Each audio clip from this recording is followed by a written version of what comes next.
सहनाववतु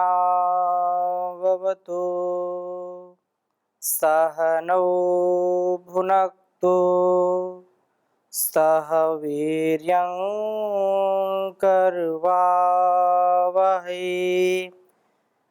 तेजस्विनावधीतमस्तु मा विद्विषावहै। ओम शांति शांति शांति। वैदिक जीवन पद्धति की इस कक्षा में आप सभी का हार्दिक स्वागत है, अभिनंदन है। ऋग्वेद के प्रथम मंडल का स्वाध्याय हम कर रहे हैं और इस स्वाध्याय में निरंतर नूतन मंत्रों का जो उपदेश हमारे लिए परमात्मा ने किया है उसको समझ करके, जान करके अपने जीवन को हम बहुत ही सुंदर बनाने का प्रयास करें। एक एक मंत्र हमारे लिए अत्यंत अनुकरणीय है, अत्यंत हमारे लिए लाभकारी है, कल्याणकारी है। इस कल्याण पथ को हम कभी भी ठुकराएं नहीं, कभी भी हम इसको नज़रअंदाज ना करें। अपने जीवन और इस जगत की हमारे अंदर कल्याण की भावना है। हम इस शरीर से, इस तन से, इस वतन का कल्याण करना चाहते हैं तो उसके लिए हर प्रकार के यत्न करने चाहिए। हर स्थिति में, हर परिस्थिति में हमारी मन स्थिति डामाडोल नहीं होनी चाहिए। व्यक्ति के कर्तव्य यदि सुनिश्चित हैं तो उन कर्तव्यों को हम पूरी निष्ठा से करने का प्रयास करें। यदि हम अपने कर्तव्य पथ पर सदा आरूढ़ रह करके इस वेदवाणी का आत्मसात करते हैं, इसका अभ्यास करते हैं, अपने तन मन और जीवन को सुंदर बनाने का प्रयास करते हैं तो निसंदेह हमारा पूरा जीवन देवत्व के गुणों से परिपूर्ण हो जाता है।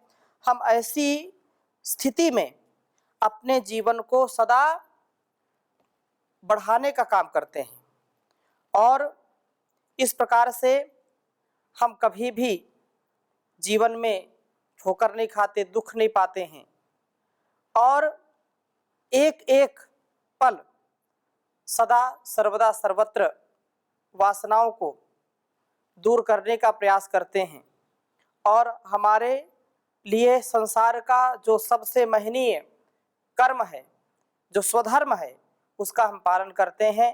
तो ऐसा स्वकर्म स्वधर्म हमको वेद विद्या से सीखने को मिलता है। वेद विद्या हमको हर प्रकार से उन्नत बनाती है। तो इसी भाव के साथ हम आज पुनः 169वें सूक्त के 8वें मंत्र का स्वाध्याय करेंगे। बहुत ही सुंदर वेद मंत्र है। हमारी जो जीवन की संपत्तियां हैं, उन संपत्तियों को हम कैसे प्रयोग करें और उससे क्या हमारा साध्य जो है, जिसके लिए हमने लक्ष्य बनाया है, जिसके लिए जीवन मिला है, क्या उससे पूरा हो जाएगा। तो इस भाव से इस वेद मंत्र को हम पढ़ते हैं। ओम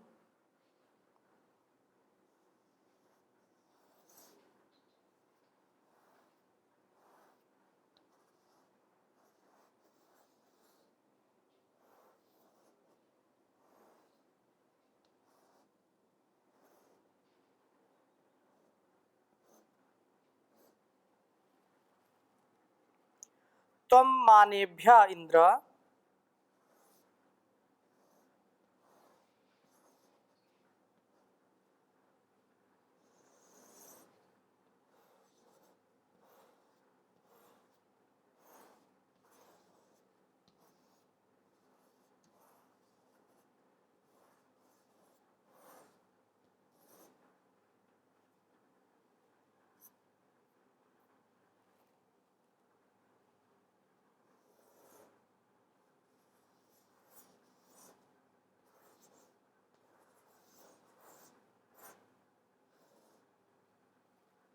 त्वं मानेभ्य इंद्र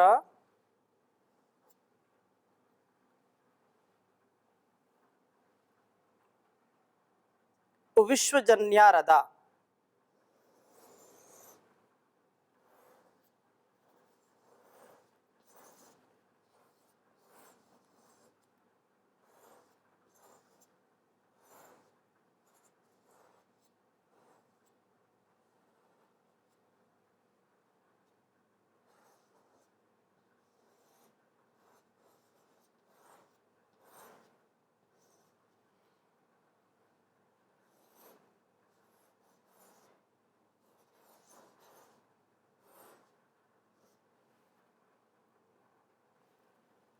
मरुद्भिः।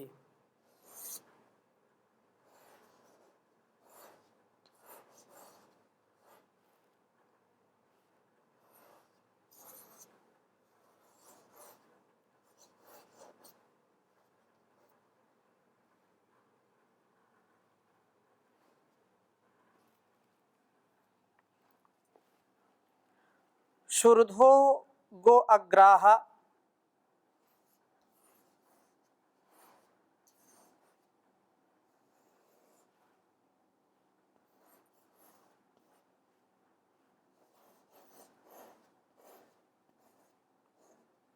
शुरुधो गो अग्राह।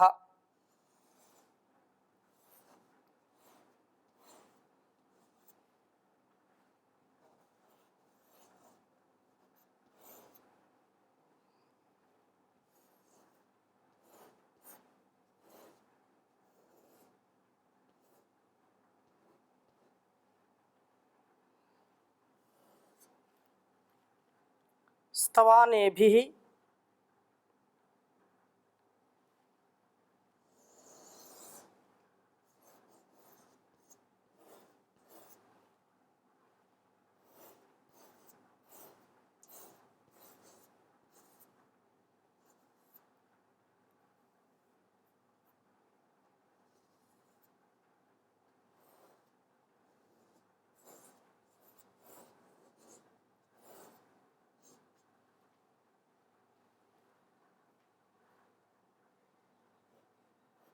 स्तवनाभिः स्तवसे।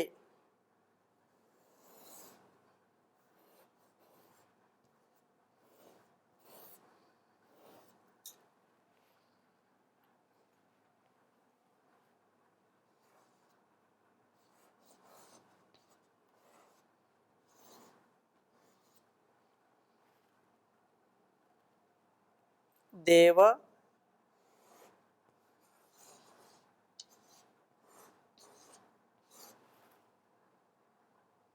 देवैः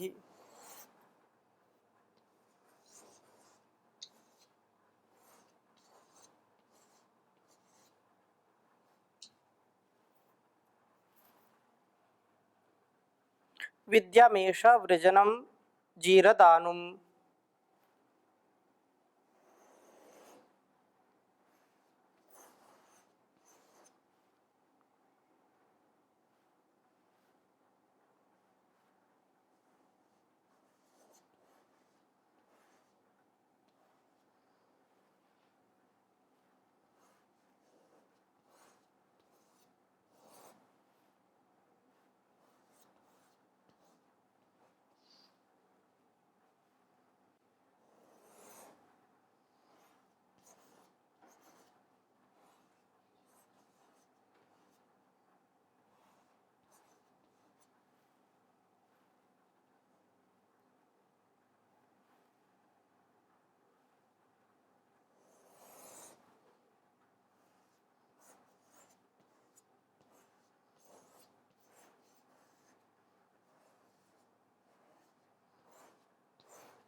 ओम त्वं मानेभ्य इंद्र विश्वजन्यारदा मरुद्भिः शुरुधो गो अग्राः। स्तवनेभिः स्तवसे देवदेवैः विद्यामेशं वृजनं जीरदानुम्। ॐ त्वं मानेभ्य इन्द्र विश्वजन्यारदामरुद्भिषु रुधो गो अग्राः स्तवानेभिस्तवसे देवदेवैः विद्यामेशं वृजनं जीरदानुम्। ॐ त्वं मानेभ्य इन्द्र विश्वजन्यारदामरुद्भिः शुरुधो गो अग्राः स्तवानेभिः तवस्ते देवदेवैर्विद्यामेशं वृजनं जीरदानुम्। वेद मंत्र का भाव समझने का प्रयास करेंगे। बहुत ही सुंदर भाव है इस वेद मंत्र में। कहा है, हे इंद्र, परम ऐश्वर्यशाली प्रभु, आप मानेभ्यः महपूजायाम, आप पूजा के योग्य हैं। आप मानेभ्यः पूजा करने वालों के लिए, उपासकों के लिए, मरुद्भिः इन प्राणों के द्वारा, विश्वजन्याः सर्वलोक हितकारी अथवा सब शक्तियों के विकास के लिए, विश्वजन्याः संपूर्ण लोक के लिए जो हितकारी अथवा संपूर्ण शक्तियों के विकास के लिए, उत्तम शुरुधः शोक को रोकने वाली, दुखों को दूर करने वाली, हर प्रकार के संताप को, हर प्रकार के क्लेश को दूर करने वाली अग्राहा, गो अग्राहा अर्थात ज्ञान वाणियों के प्रमुख स्थान वाली, ज्ञान प्राप्ति के साधनों को जुटाने में लगने वाली संपत्तियों को रदा लिखते हैं, अर्थात प्राप्त कराते हैं। इन संपत्तियों को प्राप्त करके ये देव आपका स्तवन करते हैं। आपके स्तवन के अभाव में इन संपत्तियों की ही विपत्तियां बन जाने की आशंका होती है।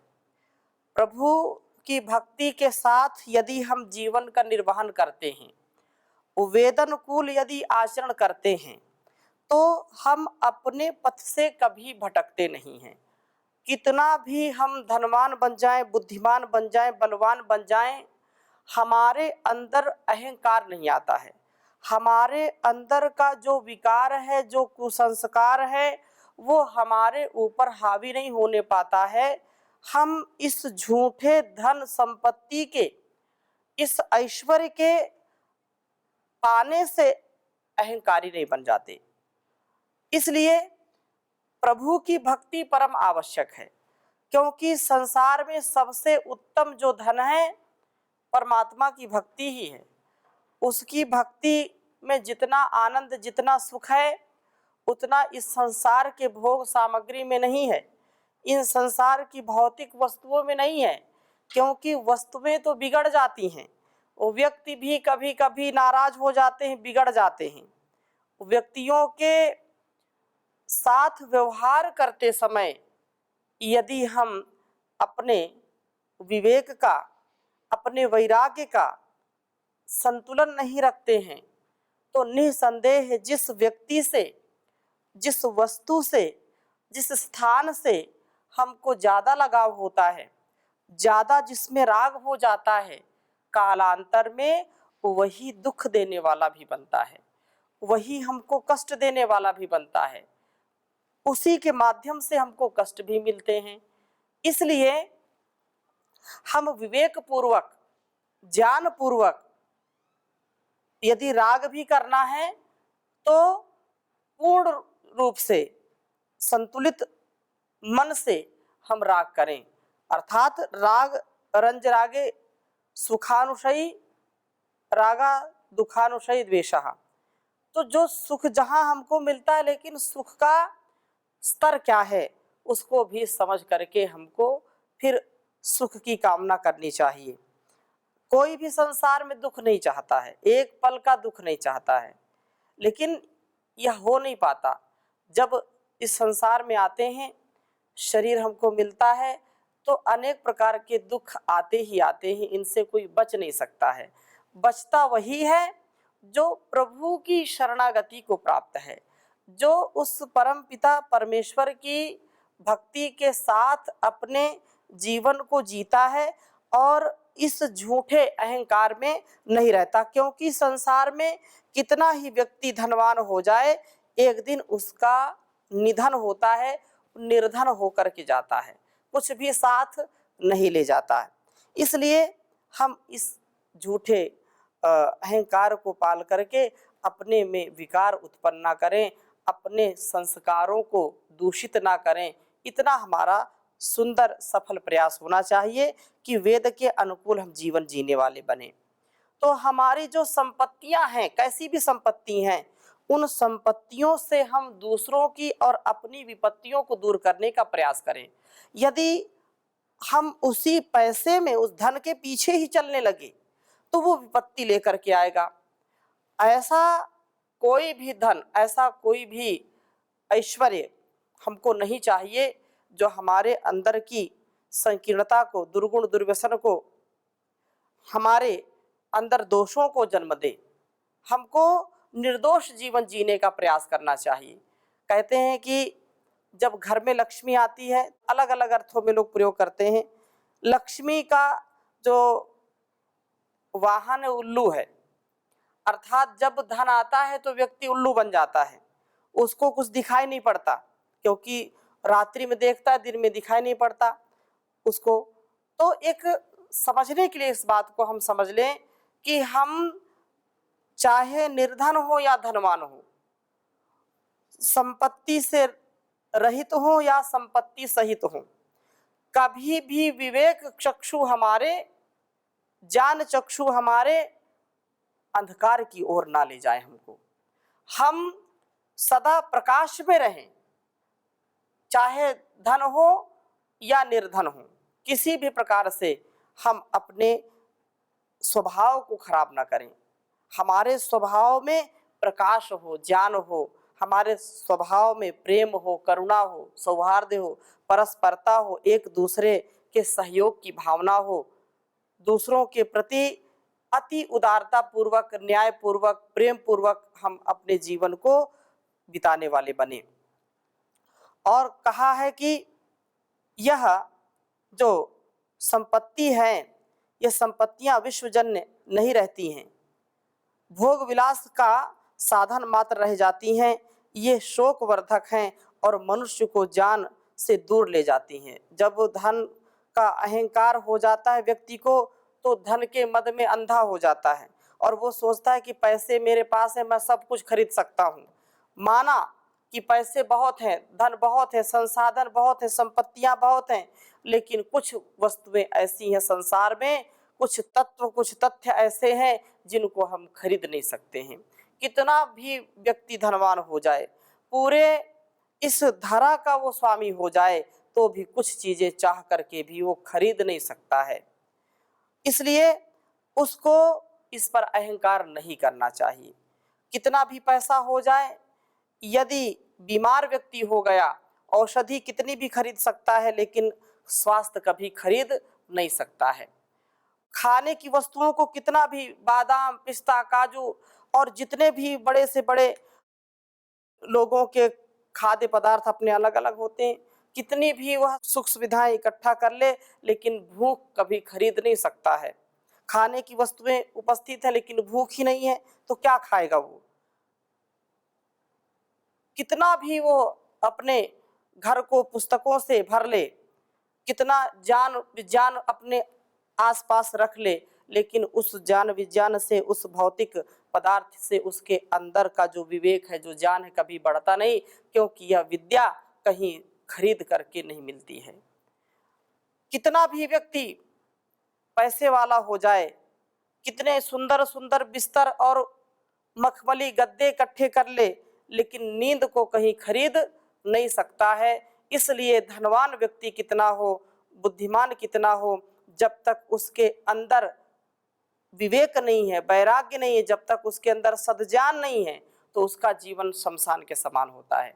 इसलिए हम अपने जीवन को शमशान ना बनाएं, अपने जीवन में जिंदा दिली रखें, उदार मन हो, सबके प्रति प्रेम करुणा का भाव हो और सबके और अपने उद्धार का भाव होना चाहिए। इसलिए कहा है कि दिव्य गुणों के पुंज प्रभो स्तवा ने भी द्युतिशील देवई, इन देववृत्तियों के पुरुषों से स्तव से स्तुति किए जाते हैं। इस प्रकार से स्तुति से आराधित आपसे हम ईशम प्रेरणा को वृजनम, पाप के वर्जन को व जीरदानुम, दीर्घ जीवन को प्राप्त करें। धन कितना भी हो जाए हम पाप वृत्ति को न आने दें, कुटिलता को हम सदा दूर करने का प्रयास करें, हम प्रभु की पूजा करें, प्रभु हमें वे संपत्तियां दें जो सर्वलोक हितकारी हैं, सर्व कल्याणकारी चीजें हैं, हमारी सब शक्तियों का विकास करने वाली हो, विनाश करने वाली ना हो, शोक को दूर करने वाली संपत्ति हो, ना कि शोक को बढ़ाने वाली संपत्ति हो। यदि धन भी बढ़ रहा है, शोक भी बढ़ रहा है, विछोह भी बढ़ रहा है, दुख बढ़ रहा है, तो वह धन किसी काम का नहीं है। धन और जान दोनों हमारे उपकार के लिए होने चाहिए, दोनों से हम उपकार करने वाले बने। एक भी पल हमारे अंदर कोई विकार आकर के हमको नष्ट ना कर दे, हमारे संस्कारों को दुष्ट ना कर दे। इन संस्कारों का, इन जो सद्विचारों का हम अपने जीवन में आधान करने वाले बने। यही प्रभु की भक्ति है और इस भक्ति के साथ जब अपने शक्ति को हम कायम करते हैं तो निसंदेह हमारा जीवन बहुत सुंदर बन जाता है।